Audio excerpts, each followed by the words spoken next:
Hi there, it's Matt from topwindowstutorials.com, and today I just wanted to take a quick look at the Windows 8 consumer preview just for my newsletter readers. Okay, so this is actually the consumer preview running here in VirtualBox, and this is the new login screen. To log in, it's a little bit different. You click here and slide up like that, and then you'll see a more familiar login screen, and I'm going to enter my PIN number just to log into the main computer, and here we are. Again, this will probably look a little unfamiliar to you if you're used to any other version of Windows, but if you saw our video on the developer preview, you'll probably be less shocked. So this is the new Metro interface. It consists of tiles, and these tiles will update with any content that's inside the app. Now, I've not set up very much in this particular version of Windows 8, so what you don't see is the tiles updating with content, but hopefully I'll show you that later on in the video. Now, to get to the desktop, you can click on the desktop tile, and this takes you back to a more familiar desktop, with one shocking new change in my opinion: no start button. Now, this is likely to confuse people, and it gets worse unfortunately, because to get the start button you have to move your mouse here, and there it appears. Now, if you move your mouse up again to actually click this, it disappears again. So what you have to do is get the mouse in the right place and then just click without moving it. Not a big fan of that, I have to say. I don't really see why we couldn't just leave the start button here and have it go, misclicked it again, have it go straight back to Metro. Doesn't make much sense to me. Now, the corners of the screen actually now do various things. For instance, here is the charms bar, so you can jump straight to these actions quickly and easily. So you can search from wherever you are, and that's context sensitive, so if you're in pictures you'd be searching through your pictures. Then there we go, there's a charm bar back again. I can always jump off share, for instance. This application can't share. Now, when Windows 8 is finished, we expect that the share button will let you share a lot more content, photos between apps and music and all kinds of things, but it doesn't work very well for now. A lot of the apps that are available are still in an early development stage. There's the calendar that we saw in the developer preview. Again, looking very nice for tablet use, but well, possibly not flexible enough for desktop users. There's going to be an inbuilt store where you can get new apps, and this is sort of working already.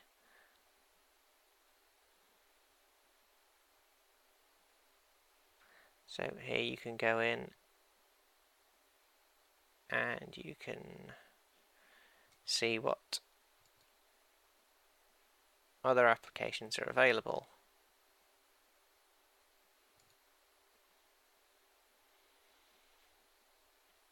And that's not working, probably because I'm in VirtualBox and things don't always work right. So I'm just going to switch over, try and record with Windows 8 running native. So wish me luck, and I'll see you in a minute. Okay, so I've switched over to a native version of Windows 8, and this should give you a little more idea about the live tiles. We can see there's previews of emails popping up here, previews of some of my photos, and even some snippets from instant message conversations that I'll unfortunately have to censor because it's got someone's email address in it, but there you go.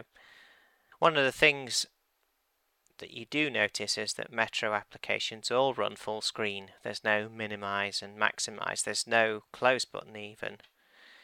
If I go over to weather, for instance, to close the application, I have to click here and then drag down to the bottom of the screen and let go. Yeah, I just prefer my close button to be honest, but I can imagine that working great on tablet PCs.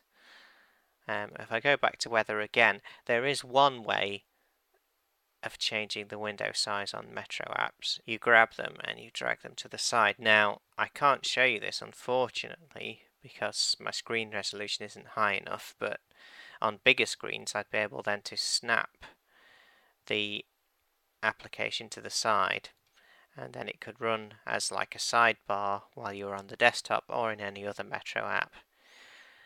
Not bad, but not really flexible enough for what I'd need personally as a power user. But again, as you can see, this app looks absolutely gorgeous if it was running on a tablet PC, and something we'd really like to see. Now, I'm just going to use the Windows key to get back to the Metro interface.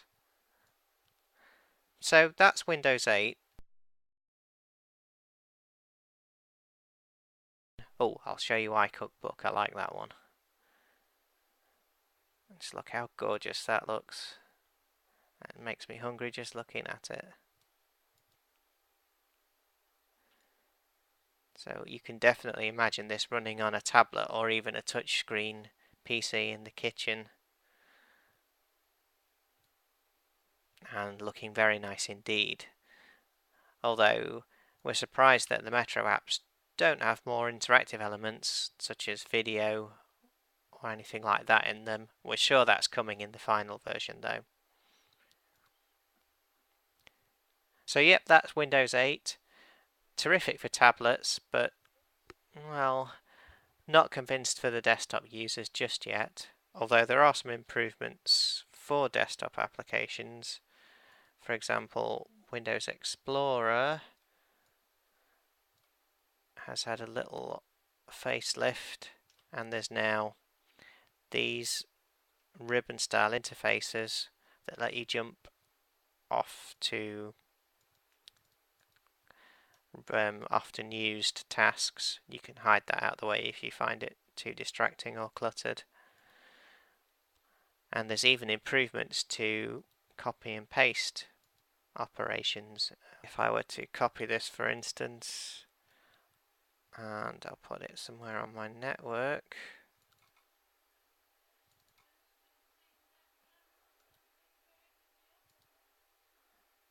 I now get this. In fact, let's get a nice big file, a really big file, so you can see that well. Let's copy that from the network onto here. There we go. You get this improved copy dialog box that shows you exactly the speed the copy is going, and in a graph which shows you the average speed and the current speed. So that's a little bit more informative than the old at least 5 minutes remaining, at least 10 minutes remaining, 3 seconds remaining copy dialog boxes we used to get. So there are some improvements for the desktop. It's not all Metro, but that certainly seems to be the focus. So that's all I wanted to show you at the moment on Windows 8. You can go and download the community preview version yourselves if you want to, and all the details and a more detailed review are in this month's newsletter. So okay, that's it for now. I'll see you again in another video.